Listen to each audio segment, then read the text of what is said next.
dominical, né? Então eu vou trazer um pouquinho aqui sobre aquilo que a gente tem estudado lá, com base num livro muito precioso, chamado Ministério do Espírito, de A.D. Gordon. Aí depois os irmãos podem procurar na internet. Se colocar o Ministério do Espírito Santo, não coloca assim, porque senão vai vir um livro do cara lá do Valdomiro.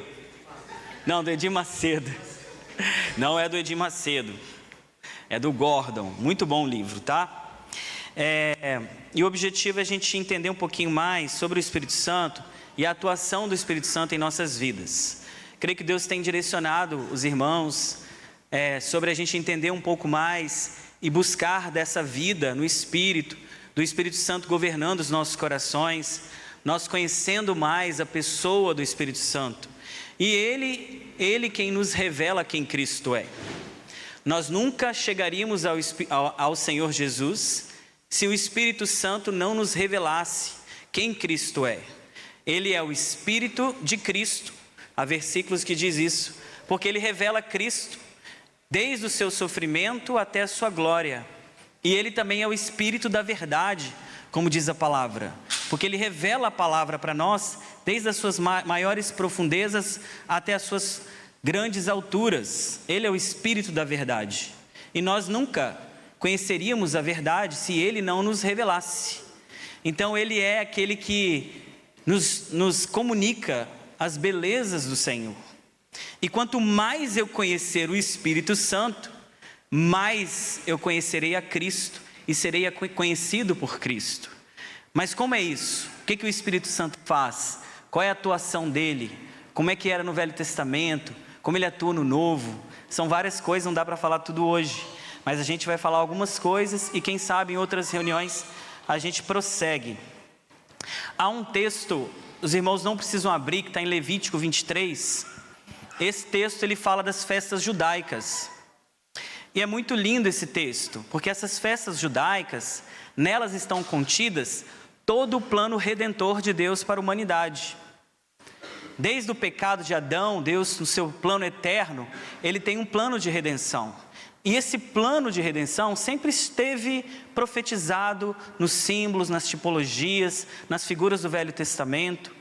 E ali, em Levítico 23, você tem 3 festas principais relacionadas ao sistema agrícola de Israel. A primeira festa, a festa de Páscoa, onde se fazia, como os irmãos conhecem bem, o sacrifício do Cordeiro Pascal. E aí os irmãos sabem que isso se refere à libertação do Egito, e é um evento muito conhecido pelos irmãos, muito profundo, muito precioso. Mas a partir da Páscoa, quando o cordeiro era imolado, sacrificado, no dia seguinte tinha-se outra festa chamada Festa das Primícias. E essa festa se colhia o primeiro feixe das plantações em Israel, que era chamada Festa das Primícias. E a partir disso, conforme está em Levítico capítulo 23, você contava-se 7 semanas inteiras. E quando se terminava a 70ª semana, a 7ª semana, ou seja, 49 dias, chegava ao 50º dia, tinha-se o dia de Pentecostes. Então tudo muito bem delineado, e tudo falando do plano redentor de Deus. O que significa isso para nós, e o que significa isso relacionado ao tema do Espírito Santo? O Cordeiro foi imolado. Jesus Cristo é o Cordeiro de Deus que tira o pecado do mundo. No dia seguinte, comemorava-se a festa das primícias, que já profetizava a ressurreição desse Cordeiro. Como Paulo vai dizer, Cristo é as primícias dos que dormem. No sentido de que Ele é o primeiro que ressurgiu dentre os mortos, com um corpo glorificado, que não mais sujeito a pecado, a morte e nada mais. Ele é a primícia. E as festas das primícias diziam respeito a essa ressurreição. E a partir da colheita do primeiro feixe, contava-se 7 semanas. Então estava ali sendo profetizado a cada ano em Israel, que após a morte do Cordeiro, no 50º dia, nós veremos uma grande frutificação. O que é o Pentecostes? O Pentecostes é a colheita por inteiro. Se nas primícias nós temos a ressurreição de Jesus, e ele ressurgiu com um corpo não mais sujeito à corrupção e nem à morte. Ele é a primícia. Em Pentecostes, 7 semanas completas, vem o Espírito Santo sobre o corpo de Cristo. E aí ele começa ali, aquela nova colheita de novos irmãos. E é por isso que o Senhor, quando ele ressurgiu dentre os mortos, é a primeira vez que ele vai falar com Maria, vai anunciar ao meu Deus e o vosso Deus, ao meu Pai e o vosso Pai. Porque o Senhor já estava vendo essa colheita que ia acontecer em Pentecostes, da igreja do Senhor. Então o que é o Pentecostes? É a colheita.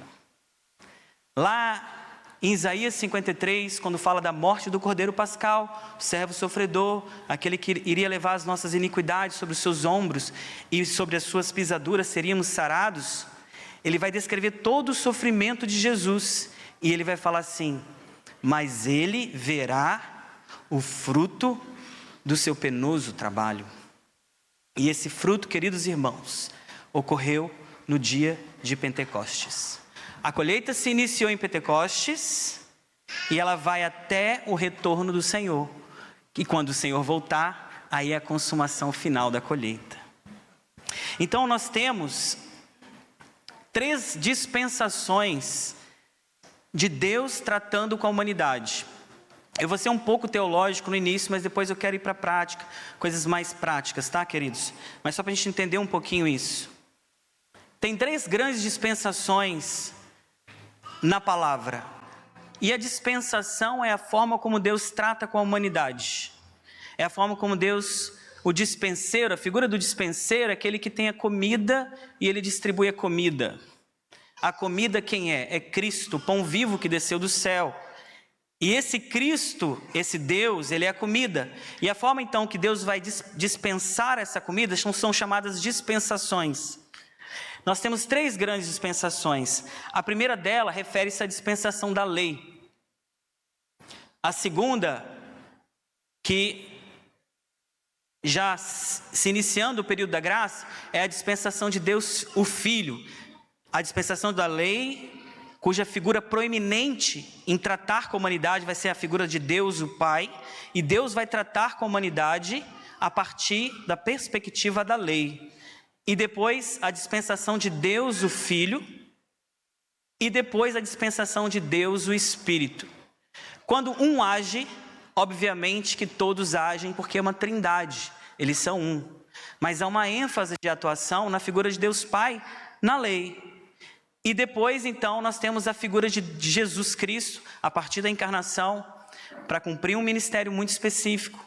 E quando o Senhor cumpre a sua missão, ele volta para o Pai e aí ele anuncia a vinda do Espírito Santo de Deus, que aí vem a dispensação do Espírito. A gente chama a dispensação de Deus o Pai de velha aliança, porque Deus está tratando a partir da perspectiva da lei, cujo objetivo é mostrar para o ser humano que ele precisa de Deus.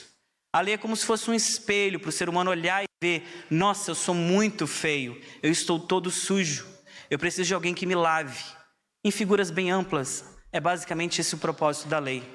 E Deus tem um período específico para isso. E depois então, no tempo em que a palavra vai dizer assim, na plenitude da dispensação dos tempos, o Filho de Deus, o Verbo vivo de Deus, vai tomar corpo, vai se encarnar. E aí quando ele o faz, ele vai iniciar o período da graça, mas não da nova aliança. Porque Jesus não inicia a nova aliança. Jesus é o intermediador da nova aliança. Ele faz a transição. Quando ele pega esses pecados, esses homens sujos, ele pega a sujeira, coloca sobre ele. E aí ele oferece a sua vida perfeita. E aí ele vence na carne a morte. E aí o Senhor vence a morte por nós. E a partir dessa obra perfeita do Senhor, o Senhor então, ele vai dar início à nova aliança. E vai se cumprir o que está escrito em Joel, capítulo 2, que Pedro vai falar em Pentecostes. A gente vai voltar para Pentecostes. Quando as pessoas pensavam que aqueles homens embriagados, cheios do Espírito Santo, estavam bêbados, ele falou assim: não, aconteceu o que estava dito pelo profeta. Virão dias que firmarei nova aliança com a casa de Israel. Derramarei o meu espírito sobre a carne. E as minhas leis eu as colocarei nos vossos corações. O que está escrito também em Ezequiel, que Deus fala: lavarei vocês, limparei vocês das suas iniquidades, colocarei um espírito novo, tirarei o vosso coração de pedra e vou te dar um coração de carne. Então, o Espírito Santo inicia a nova aliança. Então nós temos esses 3 grandes períodos, queridos irmãos. Atualmente, nós estamos na dispensação do Espírito Santo de Deus. Deus atua na terra por intermédio do teu Espírito. Deus atuou diretamente pelo Pai, prevalentemente, né? Deus atuou através de Jesus e Deus agora atua na terra através do Espírito Santo de Deus. E o que o Espírito Santo então faz? Veja, Jesus existe desde antes de todas as coisas, porque ele jamais fora criado, ele é Deus, não é isso? Porém, quando Jesus nasceu em Belém, nós dizemos que ali nasceu Jesus Cristo. É chamado de Dies Natalis, o dia do nascimento. Foi o período em que Jesus tomou corpo, ele se encarnou. E o que é a encarnação? A encarnação é quando Deus invisível se torna visível. Esse é o objetivo. Jesus se tornou, ele é o Deus, e ele se corporificou, ele tabernaculou entre nós. E porque ele se tornou visível, nós podemos ver a glória de Deus nele. Como diz a palavra, cheio de graça e de verdade. Do mesmo modo que o Filho de Deus, ele nasceu, ele existe desde tudo, mas tem um período na história que ele intervém, toma corpo, cumpre a sua missão e sai. E aí quando ele sai, ele vai apresentar o seu sucessor.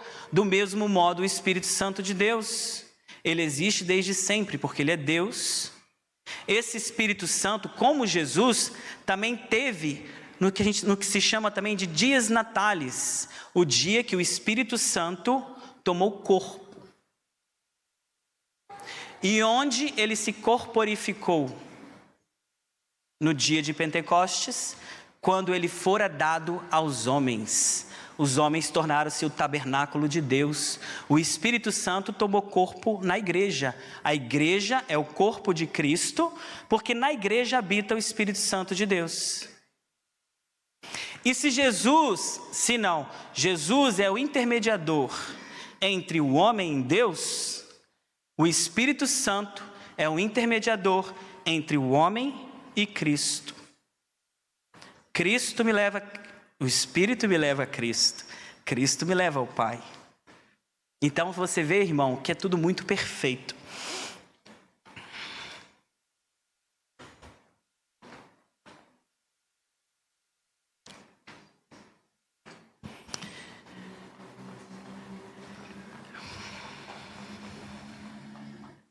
Então nós dizemos que no Pentecoste o Espírito Santo tomou corpo.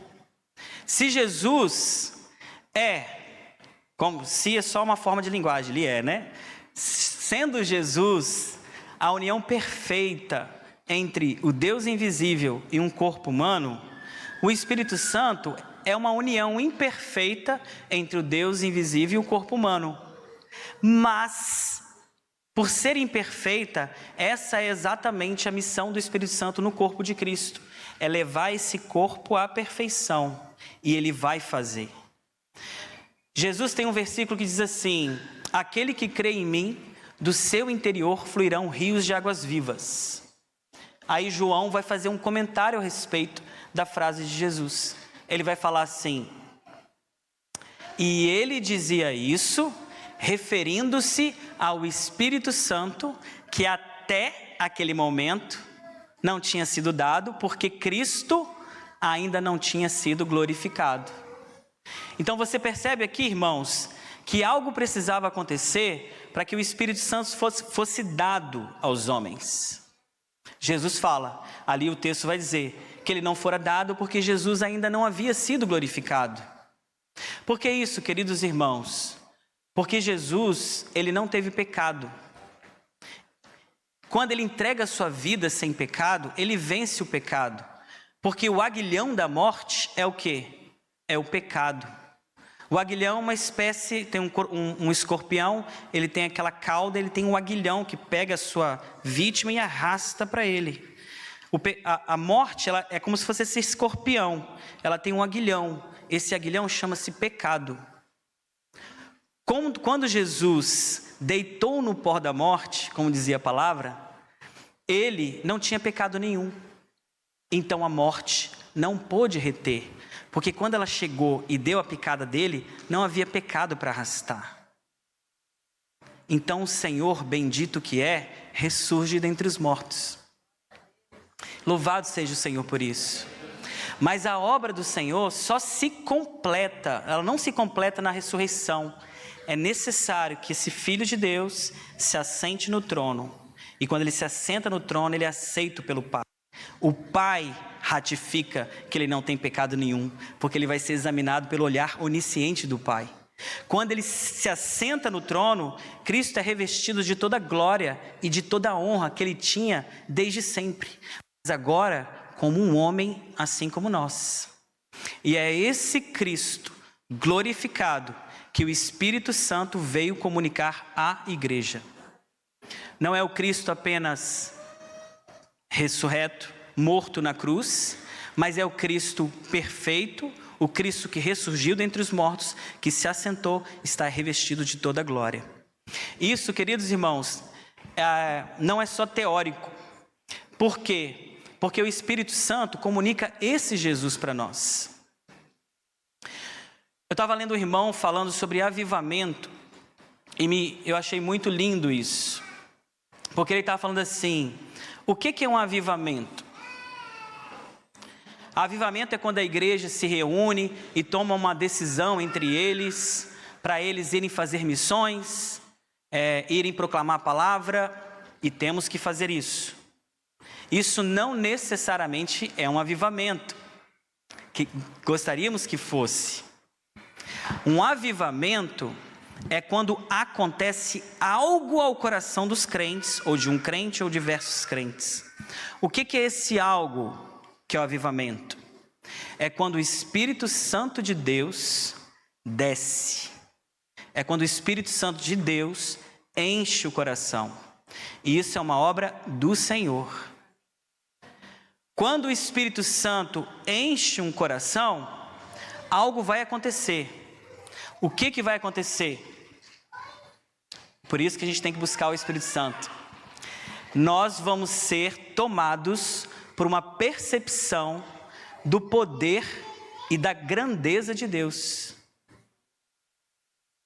E isso vai iluminar o nosso coração e a nossa mente, para conhecer realidades que às vezes nós não conhecíamos, ou se nós conhecíamos, elas estavam entenebrecidas no nosso coração. Quais realidades é essa? A gente vai ver a glória de Deus, e isso vai nos gerar uma percepção do nosso pecado. Isso vai colocar os nossos joelhos no chão. E ao mesmo tempo, ao olhar para o nosso pecado, nós vamos ver o tamanho amor do Senhor ao derramar a sua vida na cruz. Então, quando a gente vê, pela graça do Senhor, do Espírito Santo de Deus, a glória de quem Deus é, o impacto de quem está vendo, isso é obra do Espírito Santo, é se derramar diante de Deus, é ver o seu pecado, a sua miséria, a sua culpa, mas ao mesmo tempo encher a boca de alegria pela tão grande salvação do Senhor. E isso vai nos compungir, isso vai nos quebrantar, isso vai nos dar mais sede de Deus, e inevitavelmente vai gerar em nós um motor móvel para orar pelas pessoas, para evangelizar, para pegar a palavra, para fazer tudo no Espírito Santo. Então, por que o Espírito Santo comunica Cristo glorificado? Porque é esse Cristo glorificado que nos quebranta e nos joga no pó e nos levanta depois. Esse avivamento, por exemplo, aconteceu com Isaías. No ano do reinado do rei Uzias, eu vi o Senhor assentado num alto e sublime trono. Aí ele vai dizer do trono de Deus, os serafins, os 6 serafins que voavam, as candeias. E aí ele vai dizer assim, porque ele viu a glória de Deus aí. Aí ele vai dizer, ai de mim, porque sou um homem impuro, que habita em meio a uma geração de impuros lábios. Ele não viu isso até então. Ele só viu isso, talvez na intensidade que ele viu, quando ele viu a glória de Deus. Ele caiu como morto no chão e falou, ai de mim. Mas ao mesmo tempo, ele tem uma outra visão sucessiva. Ele vai ver um dos serafins, tira uma brasa do trono, toca a boca dele e fala assim, teus pecados estão perdoados, tua boca está limpa, a tua iniquidade foi curada, sarada. Então ele vê o perdão de Deus. E depois disso, o Senhor chega a ele e fala assim, quem há de ir por nós? No plural, a Trindade falando com ele. Aí ele vai dizer assim, eis-me aqui, Senhor. Isso é um avivamento de coração. Ver a glória de Deus, ver o seu pecado, ver o perdão, o amor, se render, se quebrantar e ter um propósito, um chamado, porque Deus conta com a gente. Amém? Então a gente tem uma sucessão divina de ministérios. Aí, o primeiro ministério, a ênfase na figura de Deus o Pai. O segundo, Jesus, o intermediador da nova aliança. E agora nós estamos na presente dispensação, que vai até o retorno do Senhor, a dispensação de Deus o Espírito.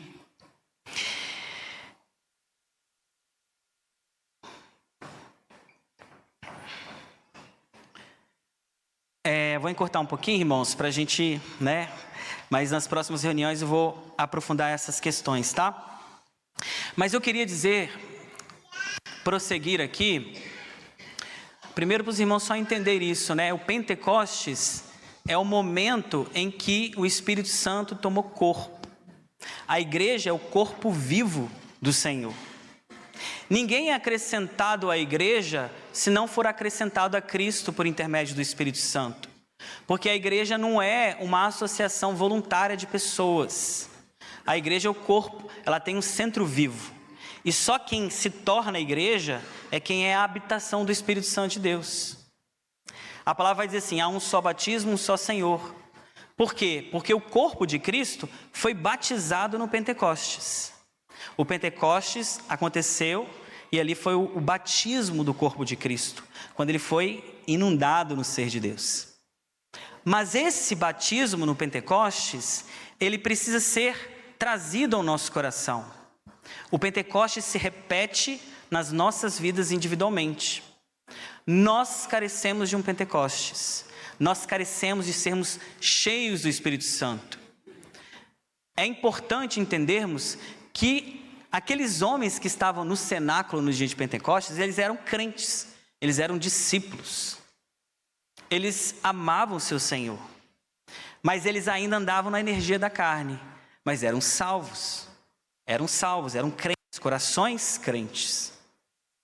Porém, sobre esses corações crentes, Deus derramou do teu espírito. E o que a gente vê a partir do Pentecostes? Uma mudança total de paradigma.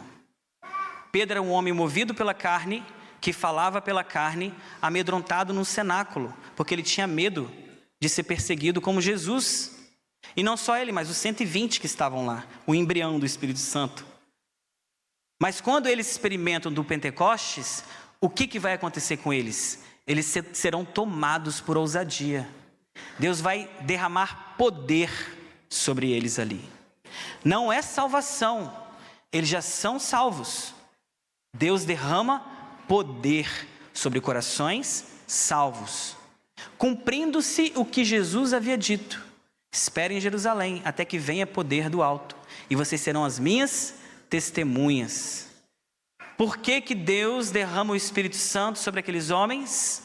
Para revesti-lo de poder, para testemunhar o Senhor em Jerusalém, Samaria, Judeia e até os confins da terra. A igreja não iria à frente, a igreja morreria naquele cenáculo se não fosse derramado poder sobre eles. Os irmãos compreendem isso? Quando a gente falou aqui dos ministérios, a gente falou sobre o ministério de Jesus e também o ministério do Espírito Santo de Deus. Na palavra, vocês têm diversas tipologias no Velho Testamento, falando sobre essa dupla provisão para a vida cristã. O ministério de Jesus e o ministério do Espírito Santo. Pode parecer teórico, mas tem tudo a ver, tá, irmãos, com a prática. Jesus Cristo, ele veio com o ministério do sangue. Sangue representa o ministério de Jesus, por exemplo, o Cordeiro Pascal, o sangue nos umbrais da porta. Quando um leproso, ele era curado, tinha uma liturgia sobre o leproso. Colocava-se sangue na orelha direita, no polegar direito e também no polegar do pé direito. E depois desse sangue, colocava-se o azeite, nos mesmos lugares, exatamente em cima de onde estava o sangue. Do mesmo modo o tabernáculo, quando você tinha o tabernáculo, você tinha primeiro o altar e depois você tinha bacia. Um representa a obra de Jesus e o outro representa a obra do Espírito Santo de Deus. Por quê? Porque o ministério de Jesus é para nos perdoar dos nossos pecados, nos dar acesso a Deus, libertar a nossa consciência de obras mortas e nós termos acesso a Deus e relacionamento com Deus e perdão de pecados e salvação. E Ele lança as bases para que nós nasçamos de novo. Mas era necessário primeiro esse ministério de Jesus para depois vir o ministério do Espírito Santo. Porque o Espírito Santo não vai vir para salvar. Quem veio para salvar primariamente, tá, irmãos? Foi Jesus Cristo. O Espírito Santo veio para capacitar com poder, para que sejamos santos e para que sirvamos ao corpo de Cristo e testemunhamos quem Deus é. Nunca vai haver uma obra do azeite antes do sangue. Todas as figuras do Velho Testamento, você nunca tem o azeite e depois o sangue. É sempre o sangue e depois o azeite. A bacia nunca vai estar antes do sacrifício, do altar de sacrifício. Primeiro o sacrifício. E o que isso tem a ver com os versículos que nós vamos ler daqui em diante? Jesus opera em nós salvação, o sangue de Jesus. Mas a partir desse sangue derramado sobre nós, o que o Senhor quer derramar agora? Azeite. Ele quer nos encher do Espírito Santo. Porque é esse azeite que vai santificar Cristo no meu coração. Em Ezequiel, um texto que eu li, disse assim: eu os limparei com água, mas porei neles o meu espírito. Aí vai dizer com qual propósito? Para que eles andem nos meus mandamentos. Esse azeite de Deus, esse Espírito Santo de Deus na minha vida, me capacita a guardar os mandamentos de Deus. Porque eu estava enfermo pela carne, jamais agradaria o Senhor, andava na carne. Mas o Espírito Santo é a provisão da minha vida para que eu agora seja capacitado a obedecer o Senhor. Nós vamos falar um pouquinho mais à frente disso quando a gente lê Romanos 7 e 8. Mas eu queria que, se puder colocar um versículo aqui, por gentileza, o versículo é Atos 9:17.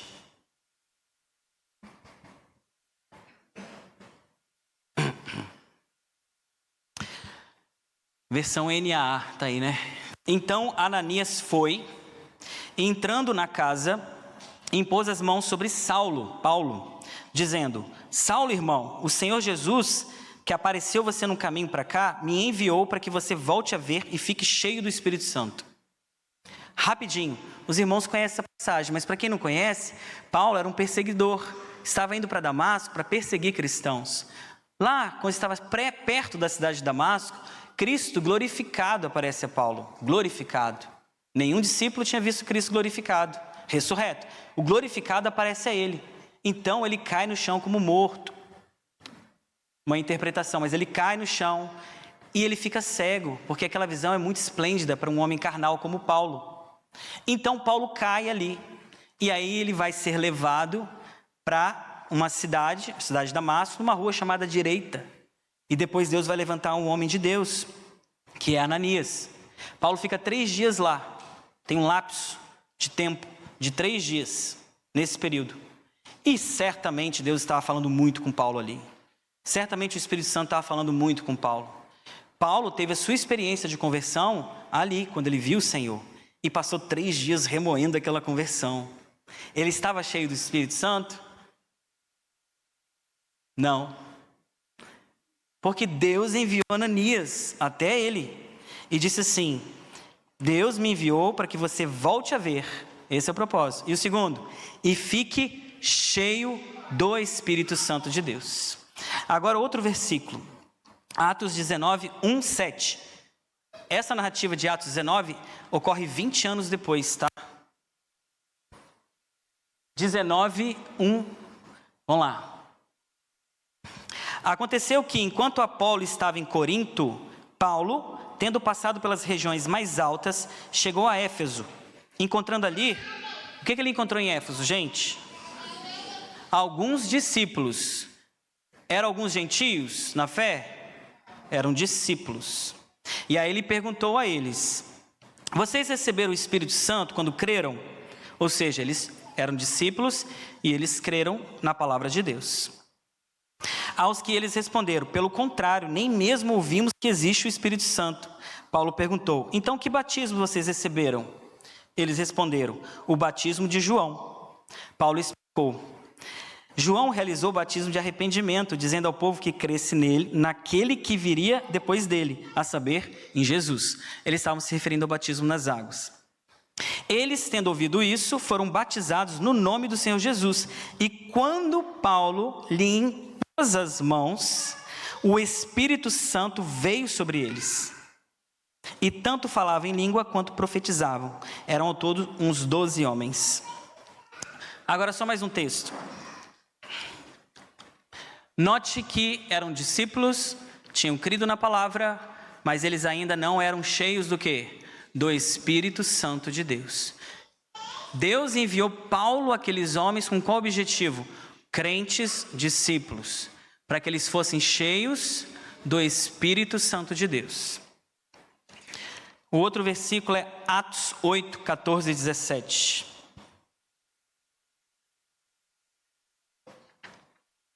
Diz assim: quando os apóstolos que estavam em Jerusalém ouviram que o povo de Samaria tinha recebido a palavra de Deus. Ok? Aqui, irmãos, eles receberam a palavra de Deus? Receberam a palavra de Deus. Alguém pode receber se não for uma obra prévia do Espírito Santo? Não, não é possível. Chegando ali, oraram por eles para que recebessem o Espírito Santo, pois o Espírito ainda não havia descido sobre nenhum deles. Tinham apenas sido batizados em nome do Senhor Jesus. Lá em nome de João, não em batismo de João. Aqui eles já foram batizados, tinham sido batizados em nome de Jesus, né? Então lhe impuseram as mãos e eles receberam o Espírito Santo de Deus. E nessas 3 passagens, quando eles ficam cheios do Espírito Santo de Deus, o que você vai ver são obras ou discursos muito poderosos. O que sucede a alguém estar cheio do Espírito Santo é que ela vai falar com muito poder, ou ela vai agir com muito poder. Não são homens não salvos, são homens salvos, que receberam a palavra, que têm fé em Jesus. Mas algo era necessário para eles. O quê? Nós podemos dizer assim, um revestimento do Espírito Santo de Deus no coração, para que eles fossem cheios do Espírito Santo. Tudo bem aqui? Alguma dúvida? Qual é a nossa necessidade, queridos irmãos? E aqui é a dupla provisão de Deus para nós. É sangue, mas também é azeite. O Senhor anseia por nos encher do Espírito Santo de Deus. Individualmente. Essa experiência, ela não é uma experiência única na nossa vida. Porque a gente pode ter essa experiência e depois essa experiência morrer conosco. Porque é possível que nós entristecemos o Espírito e apaguemos o Espírito Santo de Deus. Isso está na palavra. Qual é a necessidade nossa? É de sermos cheios e buscarmos para sempre sermos cheios do Espírito Santo de Deus. E o que esse estar cheio do Espírito Santo vai fazer ao nosso coração? Vai nos encher de poder. Poder, que eu quero dizer, irmãos, não é necessariamente falar em línguas, mas é, primeiro, frutos espirituais. Porque nós falamos aqui que Pentecostes é uma festa de frutos, de andar no Espírito. Mas também vai nos capacitar a quê? A uma obediência desimpedida a Deus. Paulo em Romanos 7 vai falar de uma experiência que não é dele. Nunca você vai ler Romanos 7 sem ler Romanos 8. É um par, assim como 5 e 6. Está dividido pelo homem, mas é como se fosse um capítulo só. Ele vai falar de um homem enfermo pela carne, que tem prazer na lei de Deus, mas que não consegue o bem que quer. O mal que não quer, ele faz. O bem que ele quer, ele não faz. Ó miserável homem que sou. Aí ele vai dizer assim, na minha mente eu estou escravo da lei de Deus, e na minha carne escravo do pecado. Mas termina aí? Não. Ele vai para Romanos 8. Mas a lei do Espírito da vida sobre cada um de nós. O Espírito Santo de Deus derramado sobre os nossos corações para nos libertar, como cantamos hoje, do poder do pecado. Qual é a função do Espírito Santo? É uma vida consagrada a Deus. Uma vida de santidade. Uma vida de quebrantamento. Lá em Ezequiel, é que não dá tempo, irmãos, de falar tudo que está no meu coração. Diz assim, porém vocês um coração novo, tirarei o de pedra e vou pôr um de carne. Porque o coração do ser humano é um túmulo desde o ventre. Desde o nosso nascimento nós temos um túmulo dentro de nós, o nosso próprio coração. E é onde o Evangelho começa. No coração. A palavra de Deus, ela começa no coração, jamais no comportamento, jamais no comportamento. A religião, ela vai no comportamento, como uma forma da gente tentar aplacar a nossa consciência diante de Deus, seja qual Deus for, e de pensar que a partir daquilo teremos algum tipo de salvação. Mas onde o Evangelho começa? No coração. Porei em vós um novo coração, para que ande nos meus estatutos e juízos. Mas vamos prosseguir. Eu vou hoje só falar de um ponto a mais, que eu creio que ele é de Deus. O que eu queria dizer com esses textos todos é que Deus quer encher a nossa vida. Deus quer nos dar experiências com o Espírito Santo de Deus. Deus quer encher o nosso coração de azeite. Nós somos salvos, recebemos a palavra. Talvez tenhamos essa primeira experiência já de ser cheio do Espírito Santo. Mas precisamos ter isso. Para quê? Para sentir algum tipo de validação? Não. Para que o nosso coração esteja cheio de Deus. Porque não há coisa melhor do que isso. Estar cheio de Deus. E Deus quer encher o nosso coração do Espírito Santo. Nós precisamos dessa dupla provisão de Deus, o sangue que foi dado e o azeite que precisa ser sempre colocado em nós. Tem uma frase linda, queridos, que é de um autor,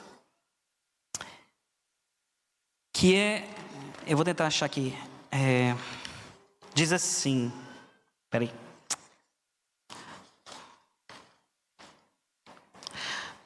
O nome dele é Frederic Godet, teólogo. Ele diz assim, sobre essas experiências com o Espírito Santo: o homem é um vaso destinado a receber Deus. Um vaso que precisa ser ampliado na proporção em que se enche e precisa ser cheio à medida que se amplia. Vou ler de novo. O homem é um vaso destinado a receber Deus. Um vaso que precisa ser ampliado na proporção em que se enche e precisa ser cheio à medida que se amplia. De quê? De azeite.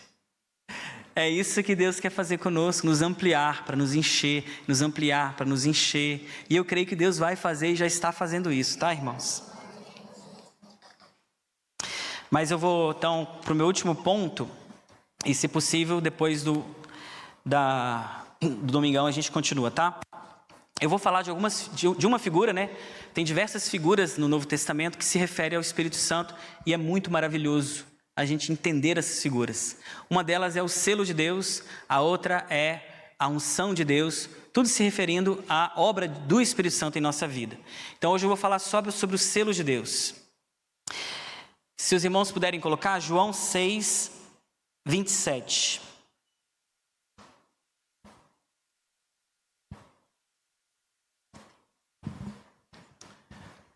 A frase de Jesus, ele vai dizer assim: trabalhem não pela comida que se estraga, mas pela que permanece para a vida eterna, a qual o Filho do Homem dará a vocês.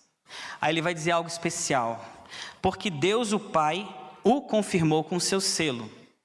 Jesus foi confirmado com o selo de Deus, Pai. O Pai botou o selo.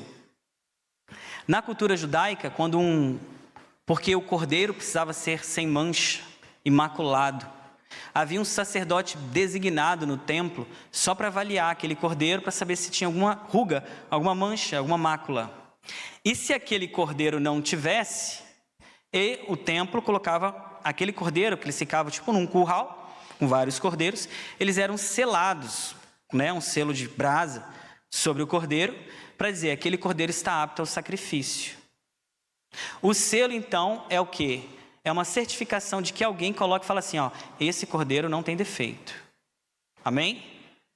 A palavra que está dizendo aqui, que Jesus, que é o Cordeiro de Deus, ele foi selado pelo Pai. O Pai o confirmou com seu selo, como diz o texto. Quando isso aconteceu? Isso aconteceu quando Jesus foi ao Jordão. Quando Jesus vai ao Jordão, ele estava passando pelo olhar onisciente do Pai, sempre. E João Batista, que vê ele passando, vai falar assim, ó, eis o Cordeiro de Deus que tira o pecado do mundo. Ele não só limpa, mas ele tira. Então, no Jordão ouve-se a voz do Pai, tu és o meu filho, em ti tenho prazer. Então ali, sobre Jesus, tem aquela experiência que é o paradigma, a pomba, o Espírito Santo desce sobre Jesus em forma corpórea de pomba. Obviamente que Jesus é Deus, ele é sempre cheio do Espírito Santo, mas essa é uma experiência paradigmática, para ser referência para nós. E Jesus não começa o seu ministério a não ser depois dessa experiência, quando o Pai o confirma com seu selo, e ele vai ouvir a voz, esse é meu filho amado, nele está todo o meu prazer.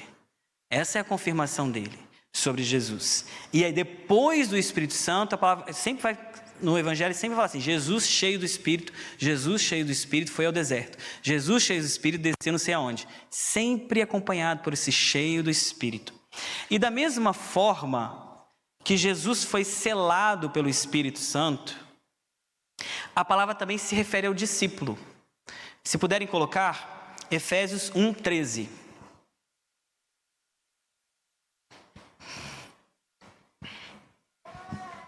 Falando sobre nós.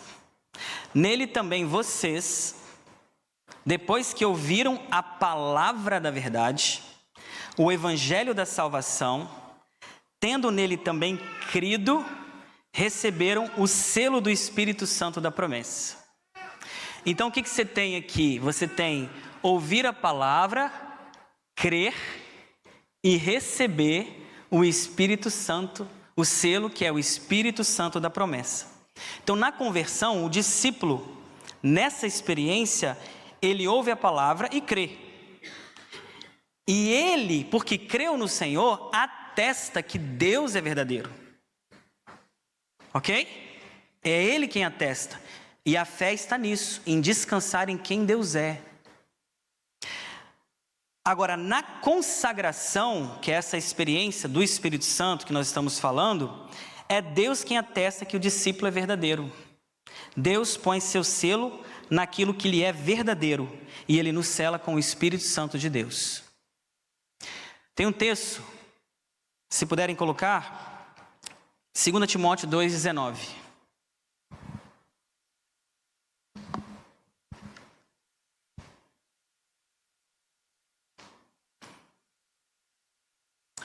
Entretanto, o firme fundamento de Deus permanece, tendo este selo. O que é o selo de Deus sobre nós? 2 características.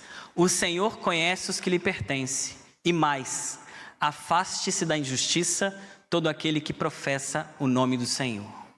Onde Deus põe o seu selo, essas 2 características serão encontradas. Onde o Espírito Santo da promessa habita, essas 2 características elas serão encontradas. Quero exemplificar para os irmãos para entender esse texto. Quando um rei envia uma carta, ele escreve aquela carta, esse rei tem um anel que é só dele. E nesse anel tem um sinete. Ele lacra aquela carta com uma massa, coloca o seu anel sobre aquela massinha, e aí ele pega a carta e envia para os seus destinatários. Quando um destinatário recebe essa carta, ele vai pegar aquela carta e vai ver o selo, figura do Espírito Santo. Aí ele vai dizer assim: opa, essa carta não é de qualquer um. Essa carta vem de quem? Do rei. O que significa essa carta, aquele selo?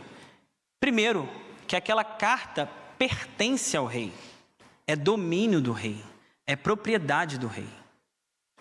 Qual é a segunda característica? Que o conteúdo daquela carta é autêntico, é verdadeiro. Foi o rei que escreveu. Então você vê nessa figura 2 situações: domínio, propriedade e autenticidade, santificação. O conteúdo é Cristo sendo conformado em nosso coração. Paulo vai dizer assim: vós sois cartas vivas de Deus, não escrito com tinta, mas com o Espírito, não em corações de pedra, mas em corações de carne. Então, numa vida selada no Espírito Santo de Deus, e isso tem que nos trazer muito temor, é necessário 2 coisas: uma vida selada, realidade espiritual, domínio do Senhor, senhorio de Cristo. Segundo, santidade, santificação. Vou falar sobre cada um dos 2. Domínio e santificação. Deus é zeloso com o seu selo. Ele não coloca o seu selo naquilo que não lhe pertence. Onde ele vai pôr o selo? Naquilo que lhe pertence. O que o Espírito Santo vai gerar em nossos corações? Primeira coisa, o senhorio de Jesus. Ele é o dono da minha vida. A minha vida já não mais me pertence. Se eu estou fazendo algo errado e alguém traz a palavra, eu não rejeito a palavra. Sabe por quê? Porque a minha vida não mais me pertence. As palavras do rei, elas entram e mudam o meu coração. Eu me sujeito a ela. Porque eu não sou mais dono da minha vida. Ele é o dono da minha vida. Eu me sujeito ao senhorio de Jesus. Eu me sujeito à autoridade da palavra sobre o meu coração. Porque eu sou selado no Espírito, porque o Espírito está dentro de mim, ele produz o fruto. Qual? Domínio de Jesus. Deus jamais sela quem não lhe pertence. Deus jamais sela quem, inspirado pelo Espírito desse século, pensa que é dono de si mesmo.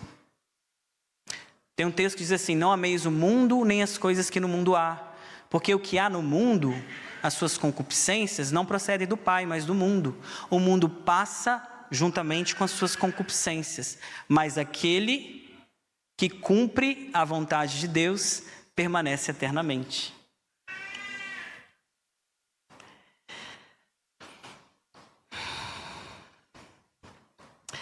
Domínio, senhorio, propriedade de Deus e santidade. Se somos selados pelo Espírito, nossa vida vai apresentar essas características, porque a palavra também diz que nós somos cartas vivas de Deus. O Espírito Santo nos leva para dentro do domínio de Deus, e esse domínio, irmãos, é paz, é justiça, é paz e alegria no Espírito Santo.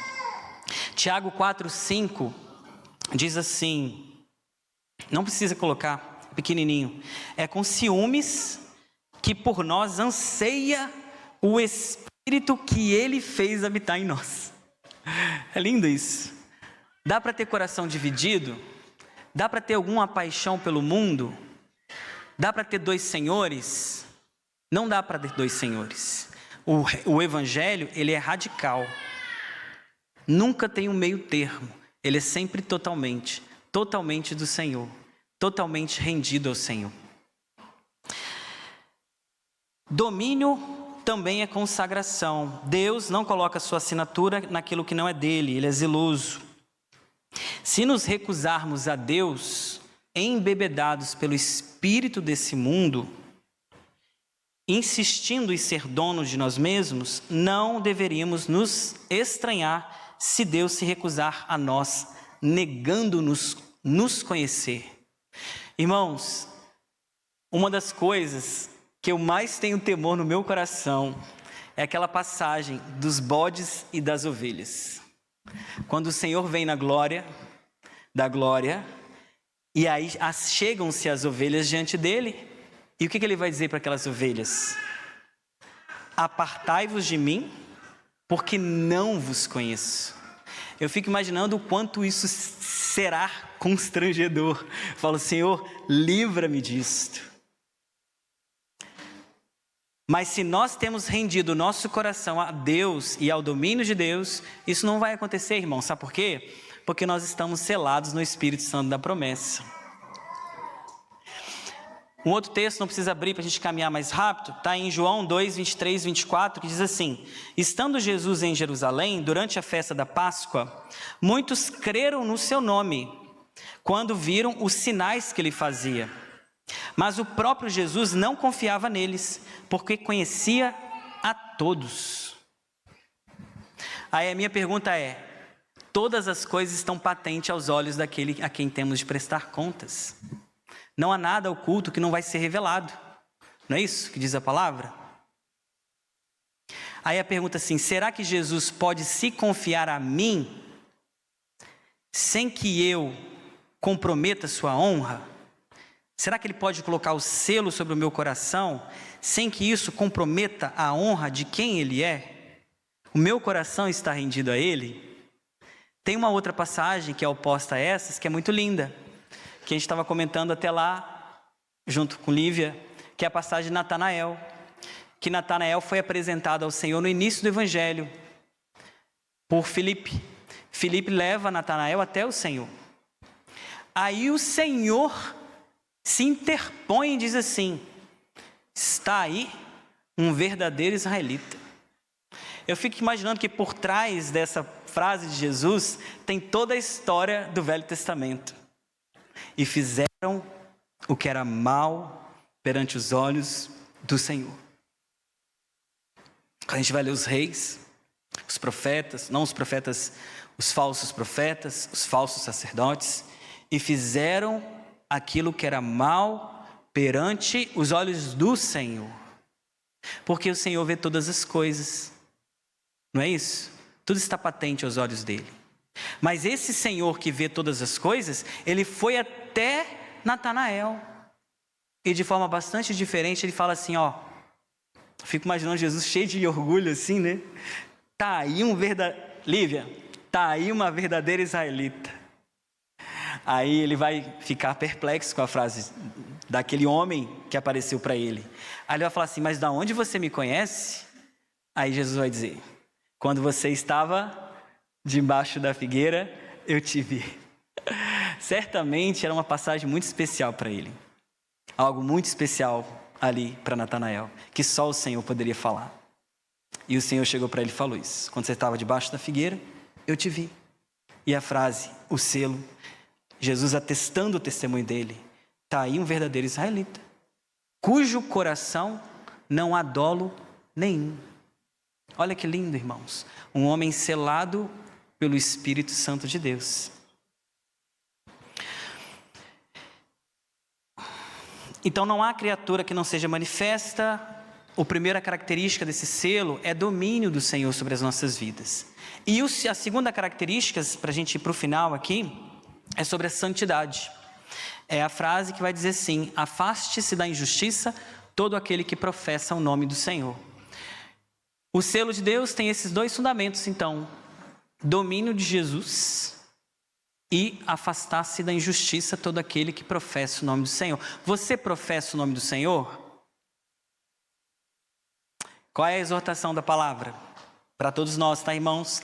Essa palavra é para mim. Em primeiro lugar, afaste-se da injustiça, seja qual for. O selo de Deus tem de produzir em nós santidade.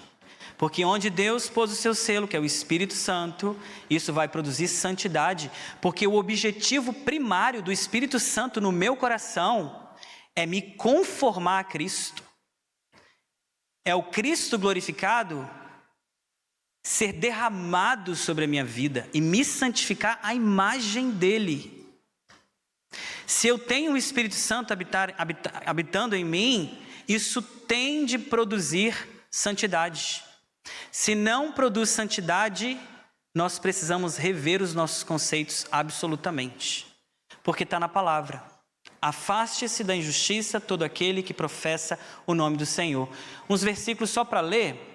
O primeiro, João 3, 5, 6. 1 João 3, 5, 6.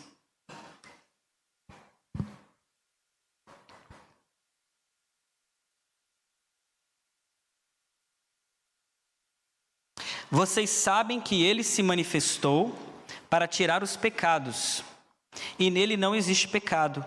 Todo aquele que permanece nele, essa frase é importante, não vive pecando, não é que não peca, não vive pecando. Todo aquele que vive pecando, isso é forte, não viu e nem o conhece. Aquele que me ama, guarda os meus mandamentos. O que guarda os meus mandamentos, ele dizendo, este é o que me ama. Ele está dizendo, veja um homem que guarda os meus mandamentos. E obviamente ele está falando de coração. Esse é o que me ama. Hebreus 12, 14.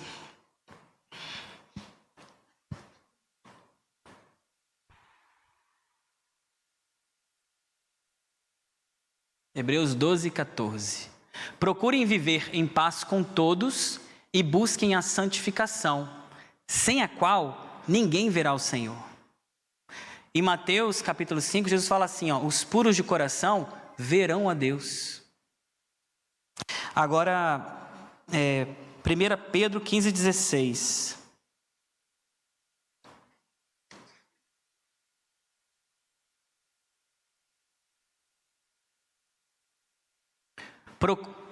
Como pessoas livres que são, não usem a liberdade como desculpa para fazer o mal. Pelo contrário, vivam como servos de Deus.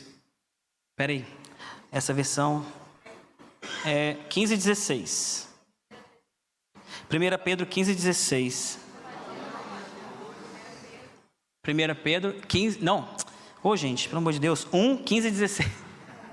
1:15:16. Perdão, tá?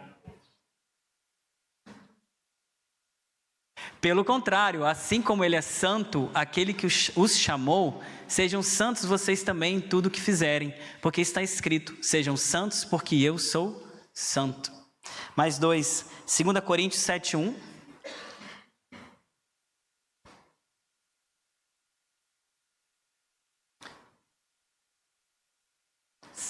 Isso. Portanto, meus amados, tendo tais promessas, purifiquemo-nos de toda impureza, tanto da carne como do espírito, aperfeiçoando a nossa santidade no temor do Senhor. E o último, 1 Tessalonicenses 4:7.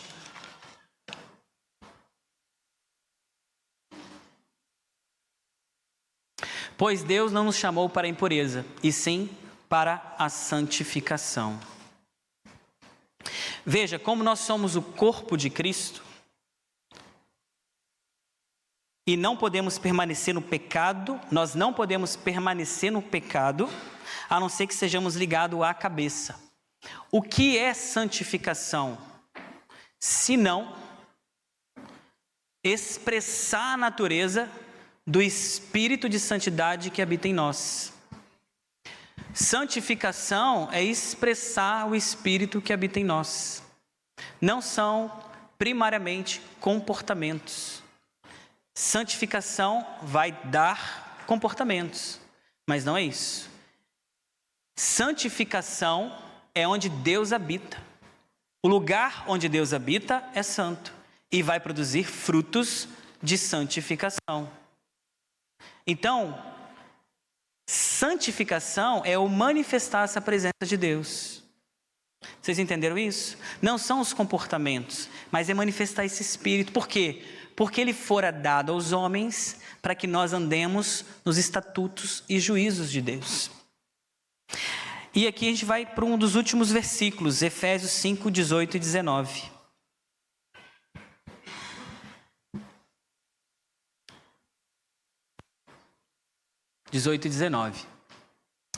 Vai dizer assim: e não se embriaguem com vinho, pois isso leva à devassidão, mas deixem-se encher do Espírito, falando entre vocês com salmos, hinos e cânticos espirituais, cantando e louvando com o coração ao Senhor. Esse versículo é de uma beleza, porque veja bem, é um contraste. Se nós estivermos, ele vai fazer o contraste, debaixo do domínio forte do vinho, se tiver um domínio forte do vinho sobre mim, o que vai produzir? Devassidão. Esse domínio forte do vinho vai dar uma efusão de comportamentos maus, de um espírito mau. Agora, a ideia de domínio. Se eu estou dominado pelo Espírito Santo de Deus, o que isso vai redundar? Em salmos, hinos e cânticos espirituais. Louvando a Deus com o coração. Porque onde começa o Evangelho? No coração. Porém, vós, um novo coração. Mas a parte mais linda que eu quero enfatizar nesse versículo diz respeito a esse verso aqui: deixe-se encher do Espírito. Essa tradução é muito boa porque ela está na voz passiva, ela não está na voz ativa. Encham-se do Espírito. Ela está na voz passiva. Deixem-se encher do Espírito Santo de Deus. O que esse texto está dizendo para nós? Quem enche a nossa vida é o Senhor. Qual é a nossa participação? Deixar encher. Como? Vontade rendida. Coração vazio. Coração sujeito ao Senhor. Se meu coração estiver sujeito, vazio, se minha vontade estiver rendida, o Senhor vai encher a nossa vida. Porque esse, eu creio, irmãos, é de cada um de nós, é a nossa ânsia. Eu creio que os irmãos têm essa ânsia de ser cheio do Espírito Santo de Deus. Os irmãos têm essa ânsia? Eu lembro da primeira experiência que eu tive desse enchimento, para mim foi muito claro. Eu já tinha sido convertido, eu já estava há 1 ano convertido, o Espírito Santo já havia me regenerado, falado ao meu coração, a palavra vinha viva, eficaz, me dando muito entendimento e experimentando do Senhor coisas muito lindas. Fui batizado depois com os irmãos e foi uma bênção. Comecei a estar com os irmãos e Deus começou a conquistar a minha vida ali. Uma vez a gente foi lá para Salvador, porque um amigo nosso tinha sabido que o pai dele, que ele não conhecia, morava lá. Aí ele foi e descobriu que a gente estava fazendo direito. Tinha uma amiga nossa que trabalhava na Receita, ela conseguiu o CPF, investigou ele, falou: seu pai mora em Salvador, na rua tal, o telefone dele é esse. Aí ele tipo assim, caraca, era o Aixson. Caraca, a história é ótima. E aí, Aixson, agora que você está conhecendo o Senhor, acho que Deus está querendo revelar o Pai de vez para você, né? E aí ele ficou com muito temor na época, muito medo, 20 e poucos anos, nem sabia que era o pai dele. Aí nós ligamos para ele, a Ingrid ligou para ele e falou: olha, seu filho, ele está aqui, ele quer te conhecer, o nome dele é Aixson, tal. E o cara começou a chorar no telefone: eu quero conhecer ele, sempre quis conhecer ele, eu não sabia nem onde ele morava e tudo mais. E aí vários irmãos, não sei se Valesca foi Valesca? Vários irmãos, alugamos um micro-ônibus lá e os irmãos pegaram fogo. Você foi, Duda? Também não, poxa vida. Aí a gente foi lá para Salvador, ficamos lá e foi aquela história lá das dores de barrigas lá comendo óleo de dendê. Aí, aí beleza, aí quando a gente voltou, a gente foi recebido pela igreja, eu fiquei muito impactado ali pelo Espírito Santo. E num louvor ali, que a gente estava ali, Deus falou muito ao meu coração, numa reunião dos irmãos. E eu fiquei muito quebrantado com a palavra. E aí quando a gente voltou de ônibus, a gente estava com muita alegria, muita gratidão. E aí a gente começou a orar. E aí o ônibus parecia... Não são muitas coisas místicas não, mas parecia que estava levitando. O Espírito Santo ali foi derramado nos nossos corações. Foi algo assim muito forte, muito lindo. Eu senti assim o Senhor enchendo o meu coração. E foi uma experiência muito linda, porque de ver a glória de Deus dentro do meu coração e de me apaixonar mais pelo Senhor, de ter uma visão clara, como se meus olhos estivessem abertos para ver quem era o Senhor. É como se minha visão estivesse meio limitada, e ali passei a ver o Senhor de um modo muito mais forte, com muito mais autoridade sobre a minha vida. É como se aquele restante de vontade não rendida ali tivesse dissipado. E foi tão real e tão forte que aquilo mudou a minha vida. E essa foi a minha primeira experiência de enchimento do Espírito Santo de Deus. E eu tive outras experiências depois. E eu creio que Deus tem isso para nós. Se nós já tivemos, eu creio que Deus quer renovar isso. Individualmente, irmãos. Não estou falando nem aqui a gente orar para os irmãos caírem no chão. Não é isso.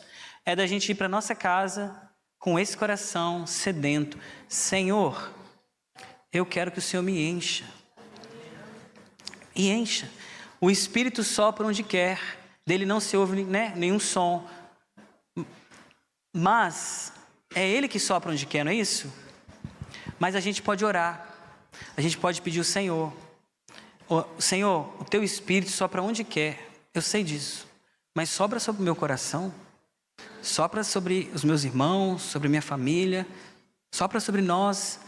Só para que a gente possa glorificar o Senhor um pouco mais, porque eu creio que o mundo precisa da Tua glória, de se encher da Tua glória, e a igreja é o mecanismo, é o caminho. Sopra sobre a Escócia, sopra como o Senhor soprou sobre aquele vale de ossos secos, e aqueles ossos secos se tornaram um grande exército. Faz isso comigo, faz isso com os meus irmãos, sopra. Eu não quero ter um coração de pedra, eu quero ter um coração de carne, quero andar em novidade de vida, quero te ver, quero ver você de mais perto, quero ver o meu pecado, eu quero abominar o meu pecado, eu não quero deixar ele debaixo do tapete, eu não quero deixar ele domesticado, eu não quero viver nele. O Senhor me libertou desse domínio, eu quero isso para a minha vida, eu não quero viver assim, é a palavra do Senhor. Eu não quero nada menos do que a palavra do Senhor. Essa tem que ser a nossa oração. Para terminar, o final desse versículo.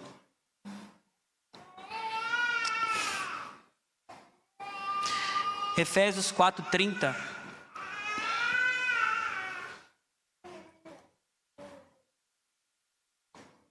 Primeiro, nós somos selados no Espírito Santo. Segundo, o selo do Espírito Santo produz domínio e santidade. Terceiro, agora o último. Efésios 4:30. E não entristeçam o Espírito Santo de Deus, no qual vocês foram selados para o dia da redenção. Somos selados, apresentaremos essas duas características para a glória de Deus, mas para quando nós somos selados? Para o dia da redenção. Quando é o dia da redenção? É o dia que, ressoada a última trombeta, ouvida a voz do arcanjo, o Senhor descerá do céu com grande voz, com grande glória. O Redentor vai vir, os mortos ressuscitarão, e os que estiverem vivos serão arrebatados para sempre com o Senhor. Nós, nesse tempo presente, que pertencemos a Cristo, permanecemos no mundo, santificados na verdade. A Tua palavra é a verdade.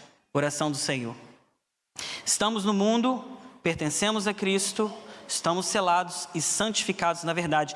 E por isso o mundo não nos conhece, porque não conheceu o Senhor. Nós não seremos reconhecidos no mundo. Nós não pertencemos ao mundo, mas Deus colocou sobre nós o seu selo, a sua marca. O quê? O Espírito Santo da promessa. E é por meio desse selo que nós seremos reconhecidos por Cristo na sua vinda. E não entristeçam o Espírito Santo de Deus, no qual vocês foram selados para o dia da redenção. Na grande colheita final, irmãos, quando o Redentor vir e ocorrer a grande vivificação, os que são do Senhor serão manifestos como seu povo. E o Espírito Santo é ao mesmo tempo o selo por meio do qual os filhos de Deus serão identificados por Jesus e o poder pelo qual serão conduzidos definitivamente a Cristo. O Espírito Santo é o selo por meio do qual o Senhor, quando vier, Ele vai te reconhecer. É a marca de Apocalipse na nossa fronte. Eles têm a marca, o selo de Deus, o Espírito Santo, que tem essas características, domínio e santidade. O Senhor vai te reconhecer pela habitação do Espírito em você. E o Espírito é o meio pelo qual você será conduzido a Cristo. Na ressurreição dos mortos ou no arrebatamento, se você estiver vivo. Um irmão vai ilustrar isso dizendo assim: como ferro, como imã, ele atrai as partículas de ferro pelo seu magnetismo. Cristo, tendo concedido o Espírito Santo a nós, as primícias do Espírito, aos seus, ele vai nos atrair pelo mesmo Espírito que nele habita. Amém, queridos? Amém. Romanos 8, 11, só lendo. Sim, vocês habitam o Espírito daquele que ressuscitou Jesus dentre os mortos, esse mesmo que ressuscitou Cristo dentre os mortos, vivificará também o corpo mortal de vocês, por meio do seu Espírito que habita em vocês. Lindo demais, queridos. Terminei. Irmãos, o Espírito Santo não é maravilhoso? Não é maravilhoso? Cristo vai falar assim, não fique triste que eu vá, João capítulo 15, não fique triste que eu vá, porque se eu não for, vocês não vão conhecer esse cara que eu quero que vocês conheçam, esse Espírito Santo maravilhoso. E esse Espírito Santo vai lembrar vocês de tudo que eu tenho dito. Eu tenho tanto para falar para vocês, a morte estava iminente, na madrugada que se seguia. Tenho tanto para falar para vocês, mas vocês agora não podem suportar.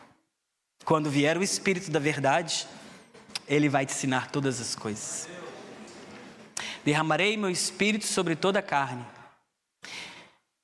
e ninguém conhecerá, nem ensinará ninguém, dizendo, conheça o Senhor, porque todos me conhecerão, desde o menor até o maior. É o nosso professor, nosso mestre, nos santifica, nos consagra, coloca a lei de Deus, grava no nosso coração, nos leva a servir ao Senhor, muda as disposições do coração, nos enche de Deus para testemunhar do Senhor. Nós precisamos do Espírito Santo? Demais, irmãos, demais. Amém? Amém, Senhor. Nós queremos louvar o Senhor, porque o Senhor é bom e maravilhoso.